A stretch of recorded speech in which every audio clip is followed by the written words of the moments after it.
Good evening, and thank you for joining us on this beautiful spring day. And I think that we probably want our ASL interpreters to join us, or one of them.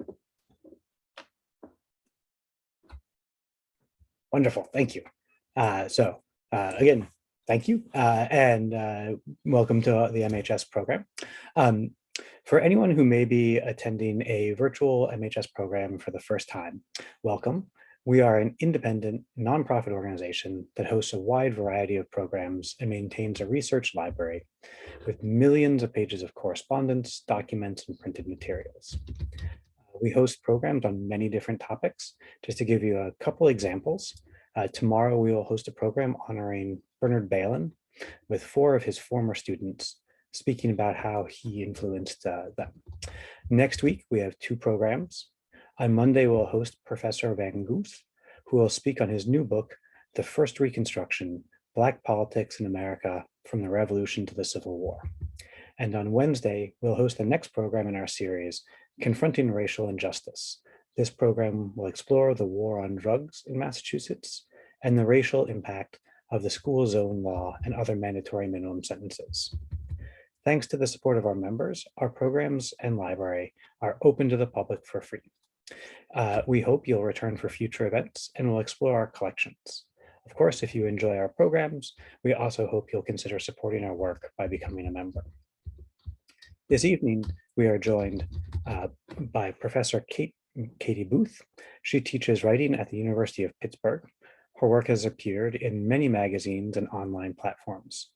Booth received a number of prestigious fellowships to support her research for the invention of miracles, including one from the Massachusetts Historical Society.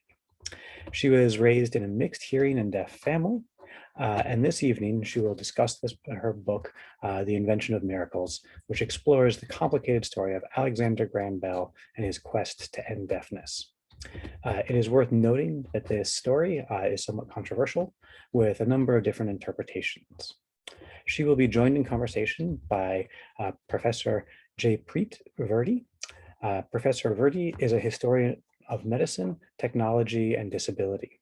She is an assistant professor at the University of Delaware and author of Hearing Happiness, Deafness Cures in History. I would also like to thank our ASL interpreters who are joining us from Partners Interpreting. Finally, I think it's worth mentioning that the MHS is planning to host a series of programs and seminars exploring disability history in October of 2021. We are still in the planning process for these programs, but I hope you'll check back with us this summer when we have all of our plans announced. Thank you very much, and I'm ready now to turn it over to Professor Booth and Professor Virdi.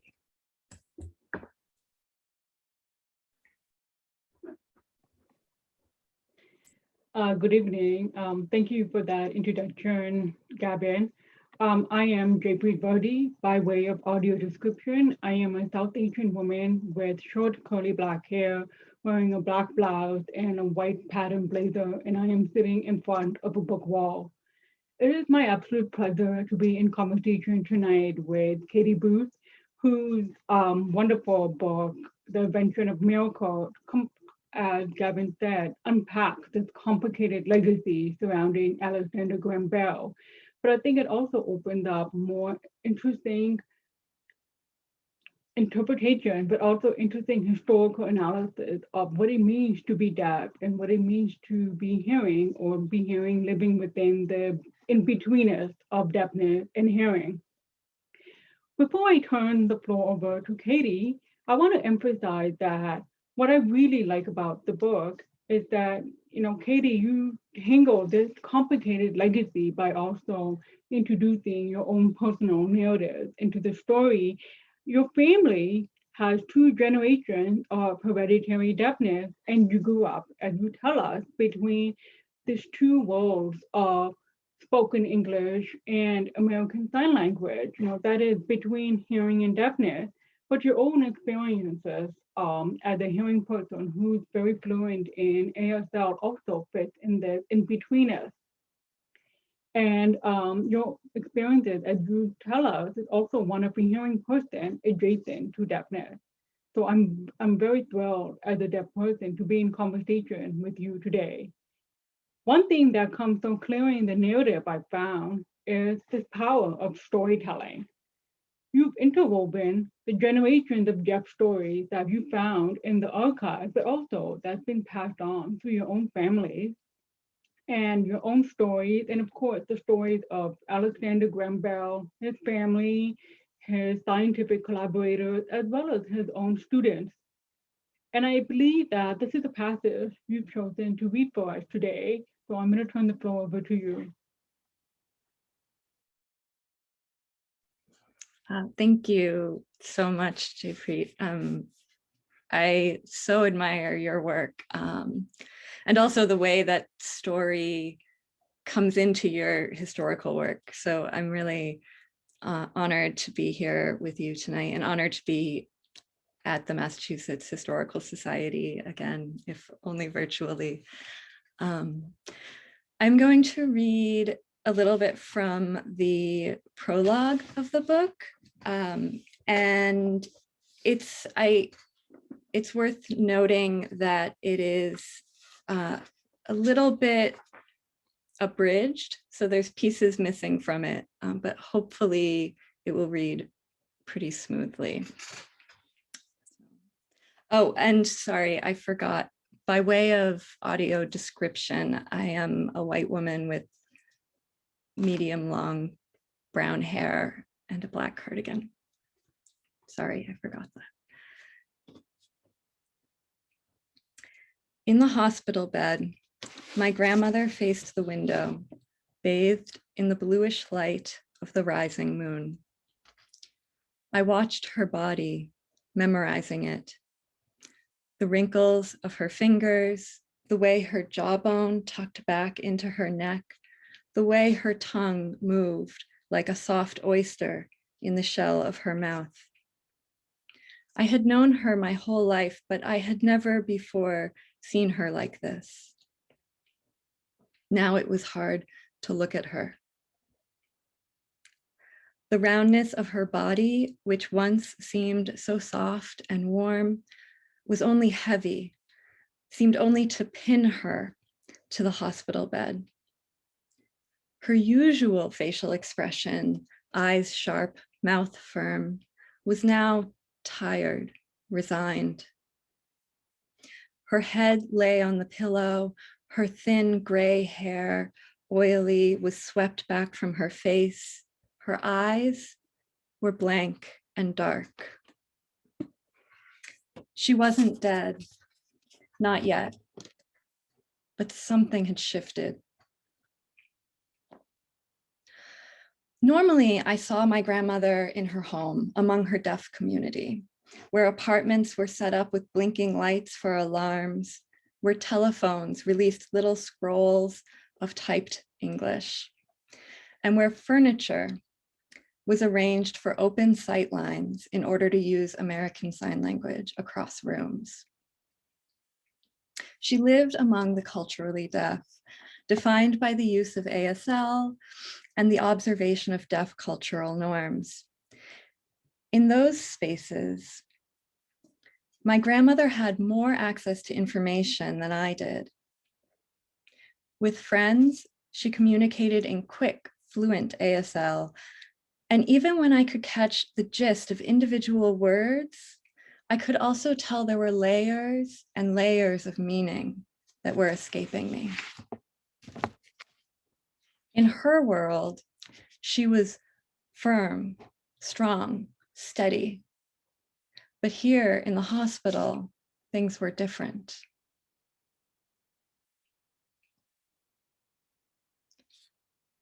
My grandmother had suffered a heart attack 4 days before and had been in the hospital alone for the 3 days that followed. Only then did anyone get in touch with our family. In the meantime, my grandmother's presence barely seemed to have registered. My grandmother, through notes scrawled in English, had made several requests, few of which seemed to have been addressed. She asked for someone to contact us and for a TTY, a text-based telephone device so that she could call us herself. She had asked for an interpreter at least 4 times before we arrived and had received one only once. With almost no information, she went on waiting for us. For those 3 days, we had no idea she was lying there. I was 19 at the time, and I took a late night Greyhound bus back from college and accompanied my mother to the hospital the next morning. Now, from my grandmother's room, my ears strained to hear my mother. I could capture phrases like Americans with Disabilities Act and informed consent and civil rights, legal code words that culminated in violation of federal law. My mother was battling for my grandmother's right to access her own language, her right to understand and to be understood.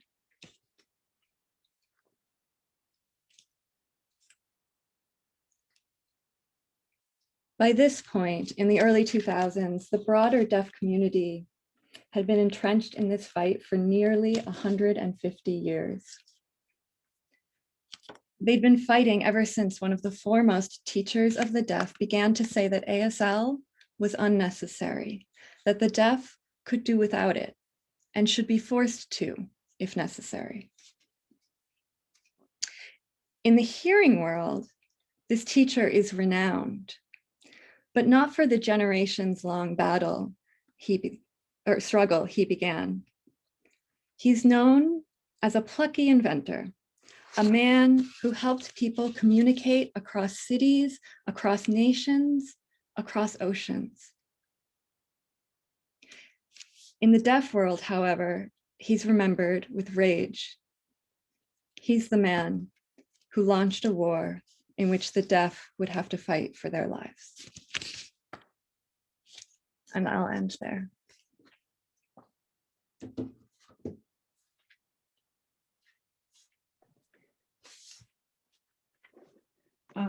Thank you for that beautiful prologue. No, it is actually one of my favorite parts of the book.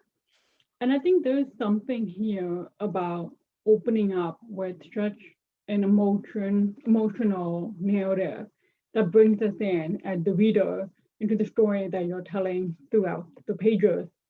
So this book is clearly personal and poignant, especially the prologue, which we've just heard here. But there's anger here too, I think, and it's anger that really comes across in your writing against Bell's lasting harm on deaf people, which it comes across to me like you're not making any attempt to hide this anger here, like you're drawing on it as you're writing. Did you always want to tell this story about Alexander Graham Bell? And before you answer, audience, I also want to mention that if you have a question you would like us to answer, please put your question in the Q&A box that is in the bottom of the screen and not in the chat, okay? Go ahead, Katie. Thank you. Yeah, I mean, I first I'll speak a little bit just to the anger, which is a part of the book, in large part because it was a part of the cultural story that was passed down to me that I was trying to, in some way, honor in this book. There's often sort of an unquestioning glorification of many figures. And I think it's important to understand that that's not everybody's experience, especially of Bell. So did I always want to write this? No. I really resisted writing a story about Bell. This story began with me wanting to write about oralism. And it began with the Clark School for the Deaf, actually. I went, many of my family members went there, and in the beginning of the research, I reached out to several alum from there and talked to them about their experiences of oralism. And I wanted to draw on my own family's stories too. But what I learned as time went on, and as I kept talking about this story, was that it kind of wasn't much of a story. And I'm a storyteller. I wanted to tell a story. And the other thing that I noticed was that when I told hearing people about this project, I mean, Bell was always going to be a part. He had to be, because he was such a force in oralism. But what I found was that people really perked up. They were really interested in Bell, and they really didn't know anything about this history. So thinking about that, and then realizing how much of the story of oralism and the complications of oralism were present in Bell's story, I thought I would sort of harness that and use the story of Bell to tell not just the story of this part of his life, but also the stories about oralism, about the students, about my family, and to sort of braid those together in a way, or bring them together. But I will say that the pieces of the book that are about my family, especially my grandfather, were the earliest stories I ever tried to write. My grandfather had this incredible impact on me as a child, and it's stories of him that I've been writing over and over and over again since his death, since I was a child. Yeah, I think it's that old adage that you write what you know. You know, we find stories in our lives around us. And I think about how I learned about Bell in the first place. I mean, you know, did Katie, like I'm deaf. I have like 98% hearing loss, but I was raised in an oral education because my family were all hearing, and I was never formally taught any form of sign language. And I think my experiences shaped my world, as did my training as an historian.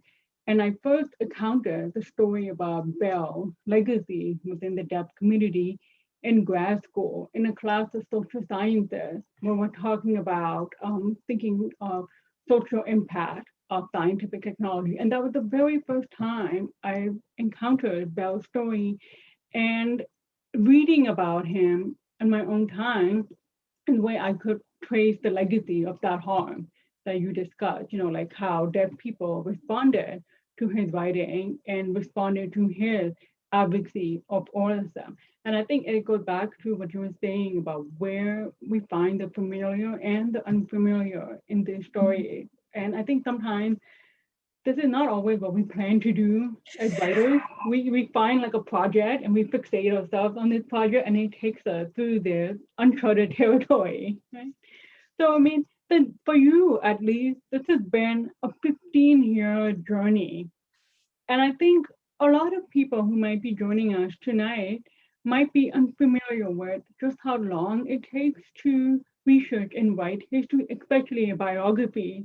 So what was this process like for you personally as you were working on the invention of miracles? Yeah, yeah, it takes a long time. I'm sure you know that as well.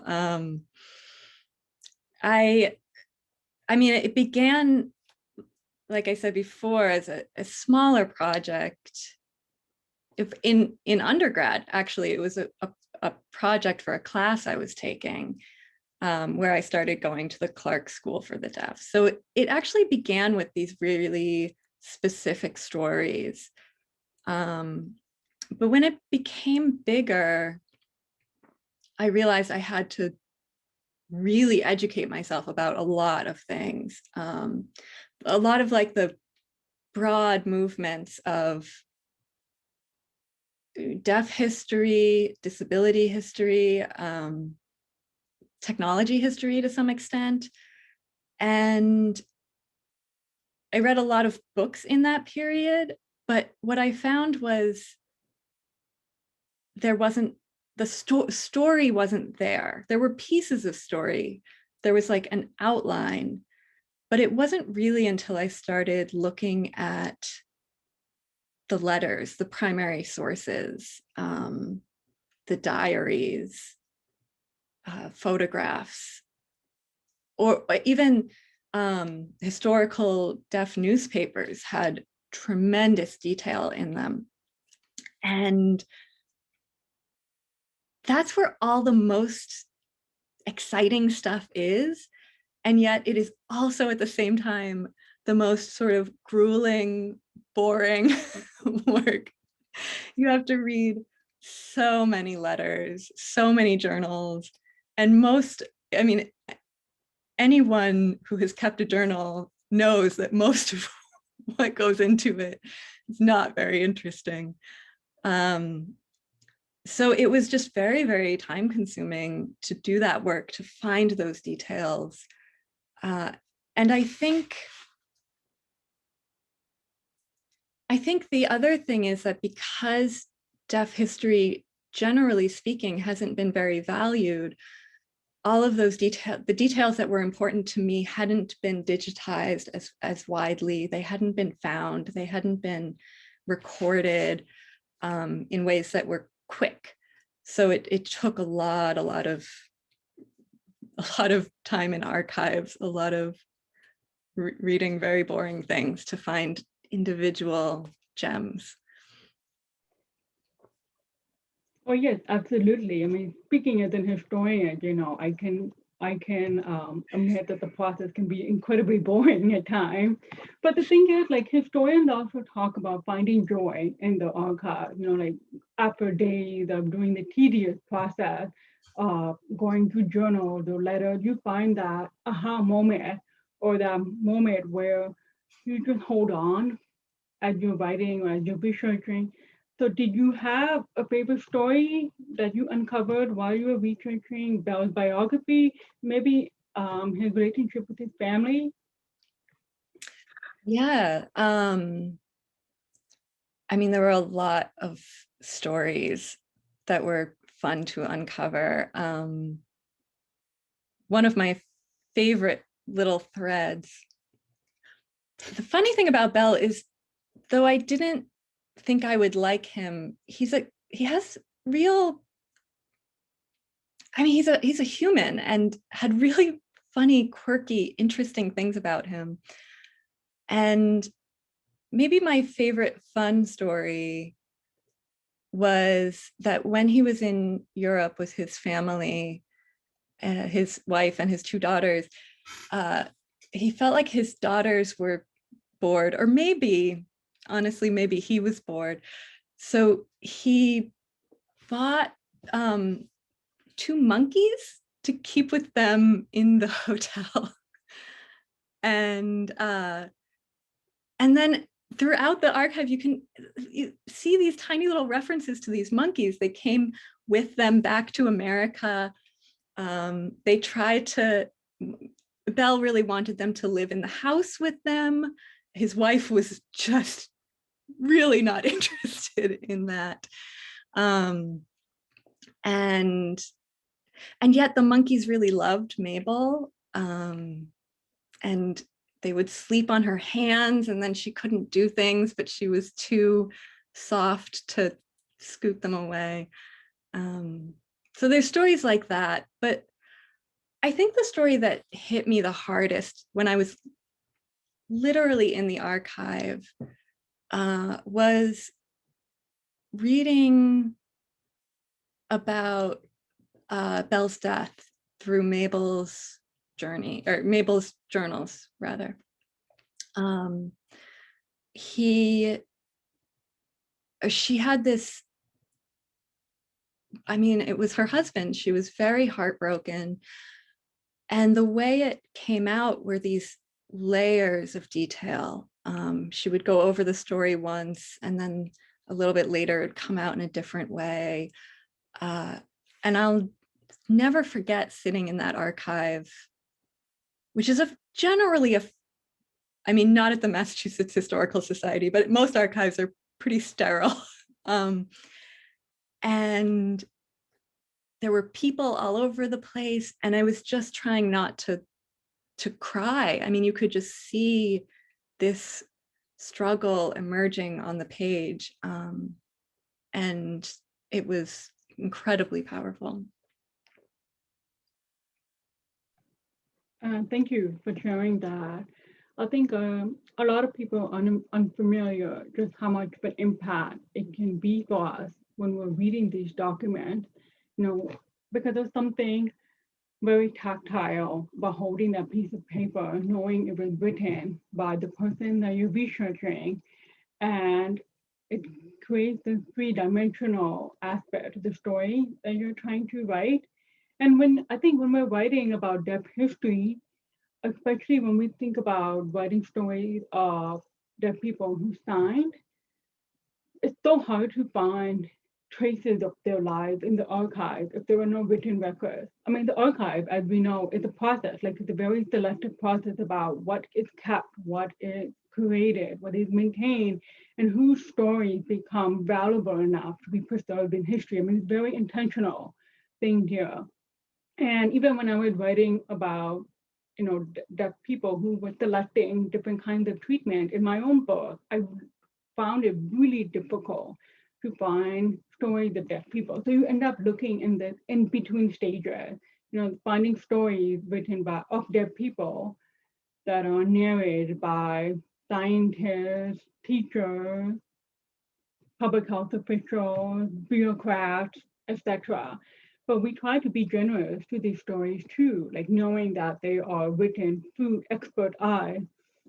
I want to turn the conversation a little bit toward, I think, the controversy that's surrounding your book, in particular, the hostility that we know from history that the deaf communities had towards A.G. Bell and his eugenics views. I mean, specifically, like his positive eugenics view, like he wanted deaf people to be very selective regarding their marriage partners and be, what's the word I'm looking for? Be more conscious about the hereditary makeup of their family. And you write about this in this book, and I can chime in as an historian of science that in the late 19th and early 20th century, positive eugenics was very popularized by many sectors of society. Choosing the right mate and having healthy children was also perceived to be a public health goal, like having stronger, fitter babies and growing the population. And one of the things about Bell is he saw speech as part of their social uplift, like as a way for deaf people, not just to assimilate in society. I don't think so. I think it was more about recognizing the contribution of deaf people in society, like being recognized as upstanding citizens, so to speak. So for Bell, speech was a vehicle to social uplift of attempting to normalize deaf people. But he had this lifelong dream, and I think the dream also comes from his father as well, who also taught speech to deaf people. So A.G. Bell's dream was to establish a school for deaf children, which he did in DC in 1883, but by its third year, the school failed. So how do you think that impacted Bell's own philosophy of oralism and how he perceived his role as an educator? Yeah, that's a really good question. I think, yeah, so Bell, he started a school, and it was sort of, it went along with these ideas that Jaipreet just outlined, in that the upper level of the school, the second story of the school, was the deaf school. And then the first story was for hearing children. And during education time, these two groups were segregated. But during any sort of recreational time or meals or anything like that, he brought the two groups together. He really did have this vision of hearing people and deaf people living together harmoniously. There were problems with the way he enacted that vision, but that was his idea. Unfortunately, like you said, the school failed in its third year. And I think this was a really critical point in Bell's journey, because Bell is not the simple villain that I grew up thinking he was. He was a very complicated man. His interactions with the deaf world were very complicated. His interactions with eugenics were very complicated. I'll just quickly say that Brian Greenwald, who teaches at Gallaudet, has done incredible research into Bell and eugenics, if anyone's curious about that. But I think at this moment when his school closed, he had an opportunity to look at what happened, to look at the possibility that oralism, as he envisioned it, wasn't working. And there's a lot of evidence just looking back at the historical record that I can see of that. And Bell didn't do that. He really, he sort of pinned that loss on other failures of teachers, the fact that he was pulled away from the school to work on the telephone litigation again. He just thought it was other things. And I didn't see a lot of introspection about oralism at that moment, even though his students did not have what he hoped they would have. I mean, he gave them a test to find out what they would do if they were on the street and lost, how they would interact with somebody. And instead of answering the questions they were asked, they just repeated the words back to him. They couldn't quite understand the scenario. And he said at that time, in real anger, he was very upset. He thought that these students were not being taught to think. He said that there are things more important than learning how to speak well, that their minds couldn't be neglected. He said all of these things, but he never integrated that information. And instead, what he did was veer off even further into eugenics, which was very tied to his ideas of oralism. Yeah, I mean, they kind of contradiction here that you outline in Bell's thinking. You know, he's saying that it's important for a student to understand, and speech is not the only vehicle for that. And yet at the same time, still kind of expecting that. Now, that was very typical of a lot of educators in the late 19th and early 20th century, because the process of providing deaf education hadn't yet been standardized. I mean, there were models in which education could proceed. There was a model coming out of French teacher, there was a model in Britain, and there was an American one as well. And each tied, I think, to different ideas about what does education do? Like, what's the point of education? Is it to raise upstanding citizens who would then be employed, pay taxes, get married, you know, have more babies, and continue growing upstanding citizens? Is it about just speech, or is it about something more? And I think Bell fits in the legacy of educators who were struggling about how education could be tied to citizenry, and more broadly, what it means to be a normal citizen. And I think this is when we see the eugenics guides coming to be so closely tied with education here. I mean, even other educators at that time viewed articulation training like speech or assisted speech or outright oralism as being important tools for deaf education for achieving that understanding that you've just mentioned. Thomas Gallaudet, for instance, saw articulation as something that could be used by some students, not all, in order to gain education. So he wasn't always advocating for one or the other, like sign language or speech, but more about, all the tools that are disposed of, all the tools that a child has, which one works best for them to achieve success, which one allows them to elevate their rationality and understanding. So did Bell differ from this view? Like, did you find that he had a distinctly separate view of oralism, or in your research, did you see his oralism just being a product of the times? Mm.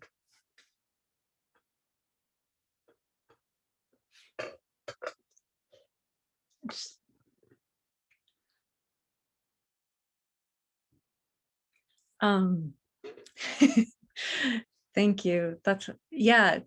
I mean, it's a very complicated question, and it was a very complicated time, especially in the early days of oralism. There was a lot of uncertainty. There was a lot of, wondering. There were a lot of people on both sides who were smart and well-intentioned. And I think the thing that was, well, when Bell started, he actually wasn't so strictly against sign language, but he sort of veered more extreme in that view in terms of the classroom. Bell himself saw sign as a complete language. He advocated for interpreters in courtrooms way ahead of his time, but he didn't think deaf children should be using it. And I think that was what made the oralism that he was promoting different from more flexible models that included both sign language and then also offered speech training to students who seemed to be predisposed to it or who were benefiting from it. Bell didn't have that flexibility when it came to deaf children. He did not want sign anywhere in the classroom.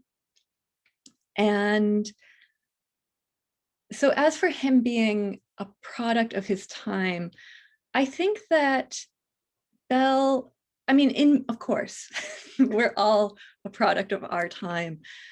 I think the reason that I think Bell has a little bit more culpability than is usually ascribed to him is that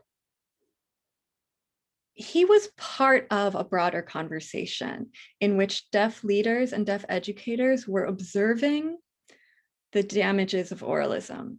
They didn't know exactly what was going on completely, but they could tell that students were struggling and that things were going badly.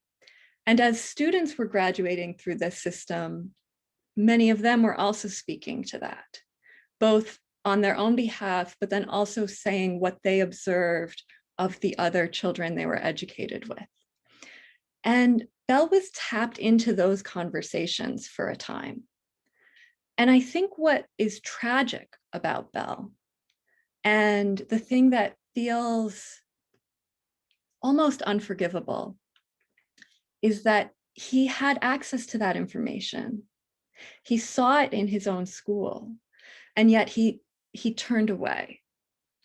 So when you have these conversations about like men of their times, the idea is that they didn't have all of the information. The other idea is often just the complete erasure of resistance. But the idea that Bell didn't have access to that information isn't true. And I think that's what makes him a little bit different than maybe other figures. And clearly the fact that he was gaining the global reputation as a scientist, of course, lent him authority in some senses.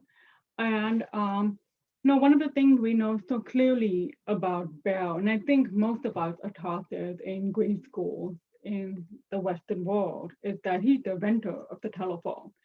And for those of us who are trained in history science, we know, Bell also had views about eugenics. And again, you mentioned Brian Greenwald's work, and everyone, I strongly support that. Go read Professor Greenwald's work. It is really incredible. But it also raises the distinction. I think most of us tend to forget that there is negative eugenics and positive eugenics. And Bell disavowed negative eugenics, which require people being sterilized and preventing from being married and reproducing. But he was, in some cases, very clear that he favored positive eugenics. And I think Professor Greenwald really speaks to this. And I think another recently published book is by Marion Schmidt, who writes the history of the Clark School and all of the numerous programs on genetics and heredity. So if you're looking for your next reading material, check out these books. The book is called Eradicating Deafness. I just turn around to see if I have it, and I don't. It's somewhere else. But it really, I think we've seen in the past 5 years much more complicated history, new history encouraging, I think, tough, complex questions about historical figures, and no longer taking for granted about the grand legacy, like Bell, the inventor, Bell, the telephone, who after God moved into a patent dispute. As historians of technology have uncovered, and this is something, Katie, as you know, I also touch upon in my own work, is Bell's technological pursuits were also kind of started as a way to create machines to teach deaf people speak. And you uncover in his book, in your book, this drive to show his genius, like his technological genius, and make a living as an inventor as well. But did you find it challenging as we're working on the invention of miracle to unravel these, I think, tangled histories of Bell the inventor and Bell the educator?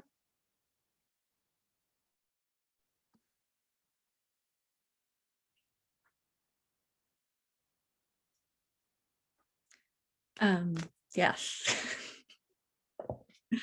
It was very complicated. I mean, as you know, my interest was in deafness. It was in his impact on the deaf world. I I kind of wanted to avoid the telephone altogether, but I couldn't. And in fact, I'm glad that I couldn't, because I think one of the damaging things that has happened in many histories about Bell is that they have been separated. And usually the history of deafness and his relationship to the deaf world has been segregated off to like a chapter or two, or sort of segmented. It doesn't feel quite connected. And I felt like, I mean, we started this conversation thinking about anger, and this anger that I began this project with. But I also was really curious, and I think that was what drove the project forward. If I were only angry, I would not have been able to write this book. I mean, I couldn't have. And what I was curious about was really, how did this happen? How did this happen? why did it happen? And how did we end up with this man who was not the villain that I grew up believing he was, not the simple, evil sort of caricature that I understood as a child. He was very complicated. His legacy in eugenics is very complicated. His legacy in the deaf world is very complicated. And I felt it was important to put that story back together, especially because they are so entwined. You cannot tell the story of his work with the deaf without acknowledging the power and the celebrity that came from the telephone. And you can't also, like, there are so many moments in his work with the deaf that the distraction of the telephone was very real and very harmful, I think, to that work.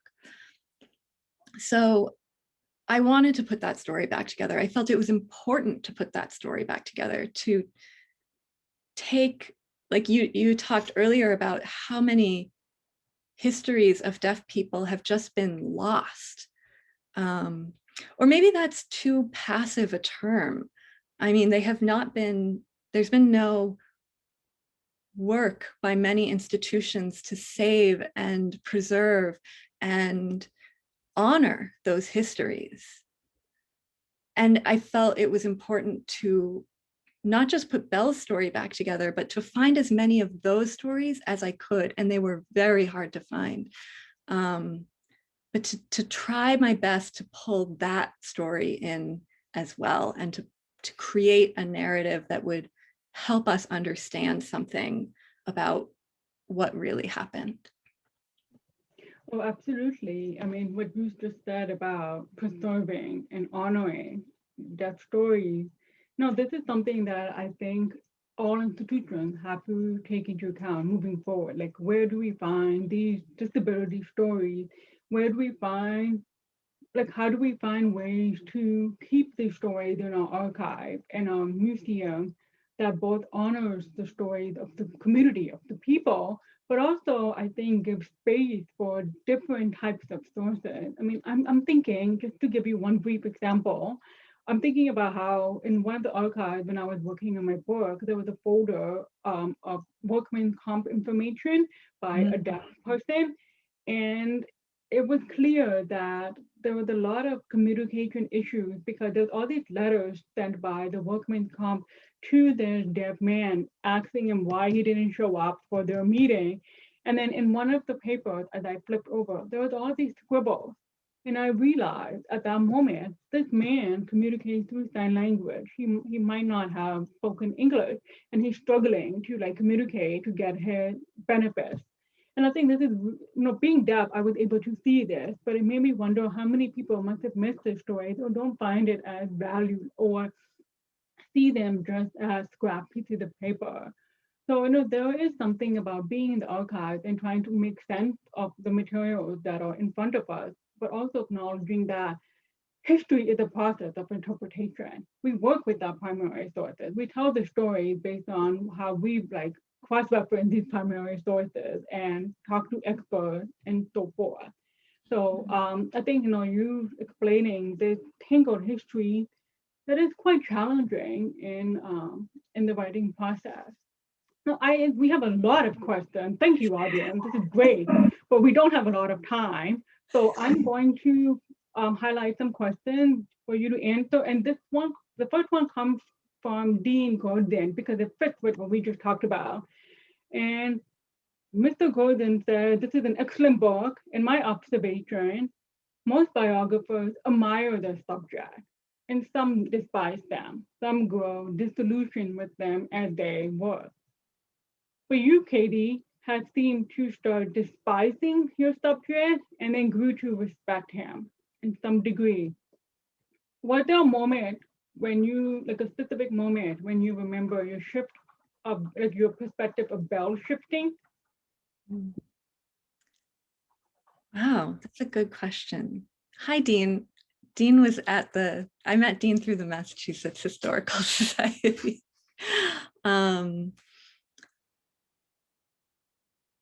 I don't remember a specific moment, but I do remember, you know, it might have been, I think there were a few things. One was the observation in a book called The Deaf Mute Howls by Albert Ballin. I might be messing up his name, but he talked about Bell. He was a deaf man who was very anti-oralist, and he liked Bell. He didn't agree with Bell, but he really liked Bell. And I read that book very early on, and I think that was the first moment where I was like, what's going on here?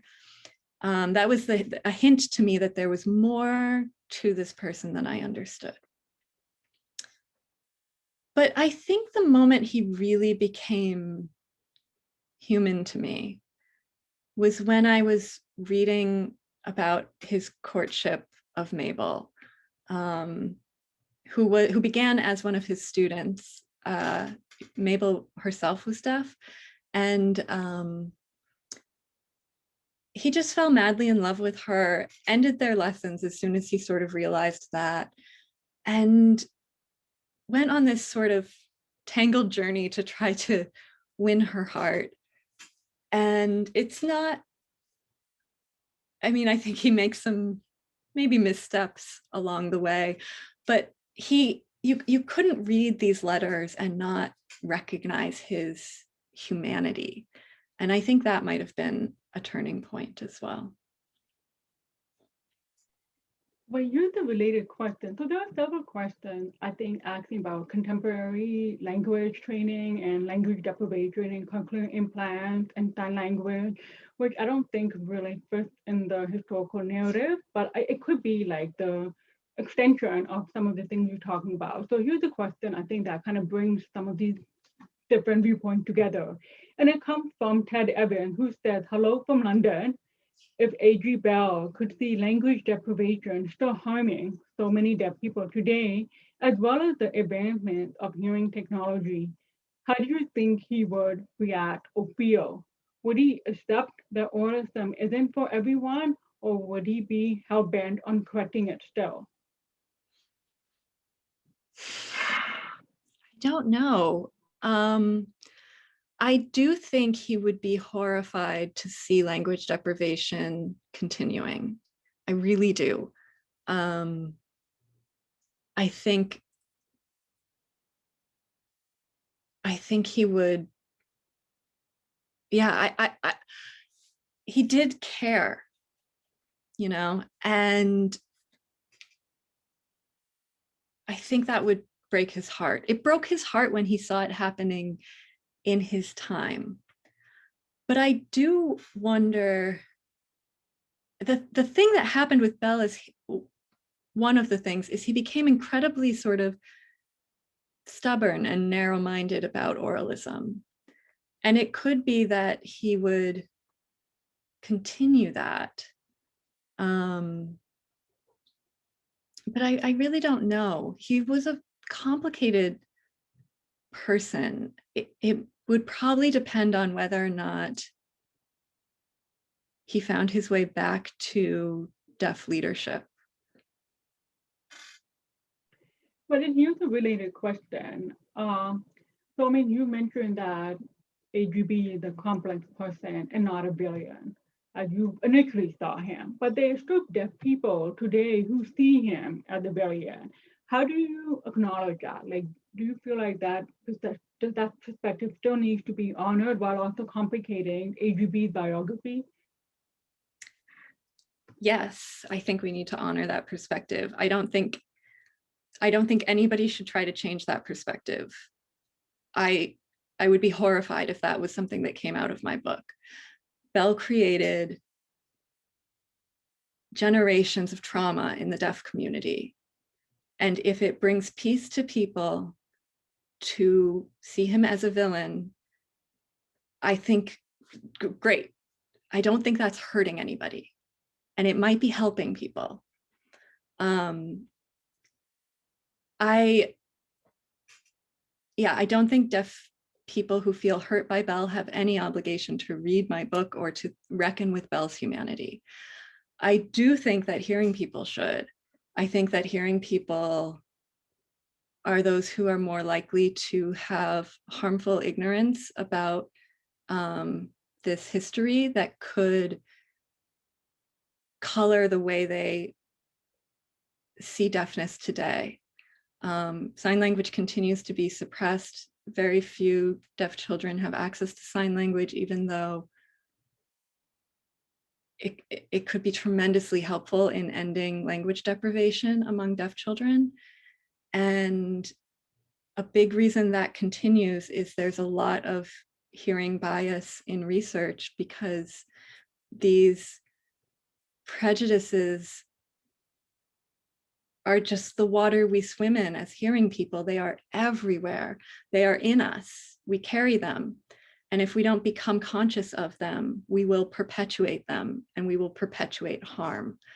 And so, yeah, I think it's fine for deaf people to see Bell as a villain. I don't think that anybody should take that away from anyone if it brings them some manner of peace.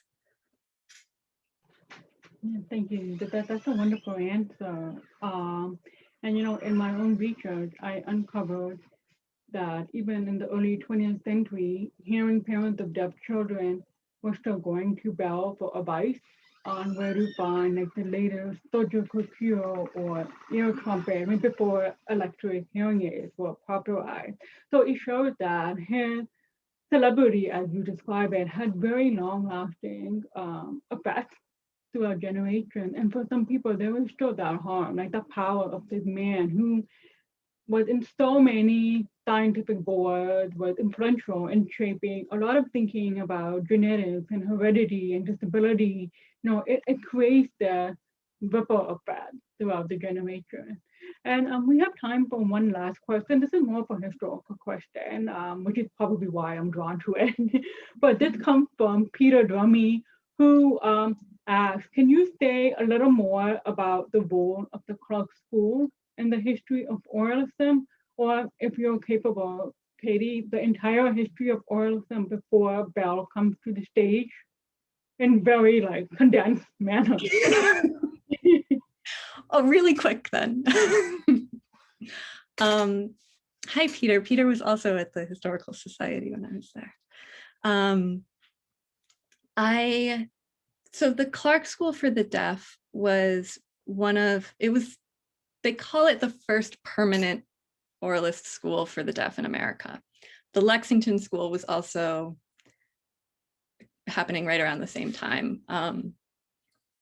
But Clark has a very specific, I think, role in cultural memory. It was a very strong oralist perspective that influenced a lot of other schools. And that school was actually founded for Mabel, who was Bell's wife. So that's sort of how I ended up with the Bells so quickly. When Mabel became deaf at age 5 or so, her father, who was very rich and influential, wanted her to be normalized or to remain normal. And he eventually sort of founded this school based on those principles. She never attended it. She had a private tutor. But the Clark School was a real stronghold of oralism. And Bell taught there. He toured. He taught at a lot of different schools. And basically, when Bell came to America, oralism was already started because of the Clark School and then several other schools quickly after. Before that, it was manualist. It was everybody was taught through sign language. But this is me trying to do a quick history. But basically, oralism was really hard and it wasn't going very well, and parents were frustrated and no one knew what to do. And so when Bell came into the picture, he started to really offer a sense of possibility, both because he was individually a very good teacher and because he was a presenter. He could create a performance that convinced people that this could really work. And he, somebody on Twitter phrased it as like steroids for oralism. Like they were weak and then suddenly Bell came on and they had more, oralism had more strength. And he was sort of this energy that pushed it forward when it was languishing. Absolutely. You know, the history of not just oralism as a pedagogy, but just articulation and speech training is a very long history. There's some really wonderful work written by historians. Just off the top of my head, in case the audience is interested, R.A.R. Edwards, who is at the Rochester Institute for the Deaf, wrote a wonderful book called Words Made Flesh. And it explored the 19th century efforts to introduce oralism in American schools. So on that note, just Katie, do you have any final remarks? It's been an absolute pleasure having this conversation with you, and I want you to have the last word before we switch over to Gavin. I don't know. I just really encourage people also to look into Jaipreet's book, Hearing Happiness. The way she brings together not just real hardcore like historical research, but also infuses the book with historical stories and also personal narrative. It's really masterful, and yeah, I encourage you to look into that book as well, and to support local booksellers and all of that good stuff. And thank you for coming. I so appreciate it. Well, I just want to thank all of our audience for attending, and thank you, Professor Booth, and thank you, Professor Virdi, for a wonderful presentation.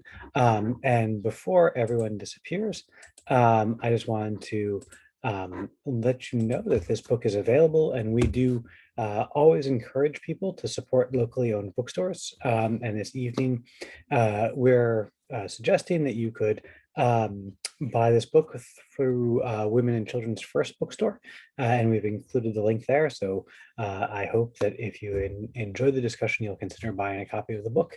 And thank you all, and I hope you have a great evening and enjoy the nice spring weather. Thanks.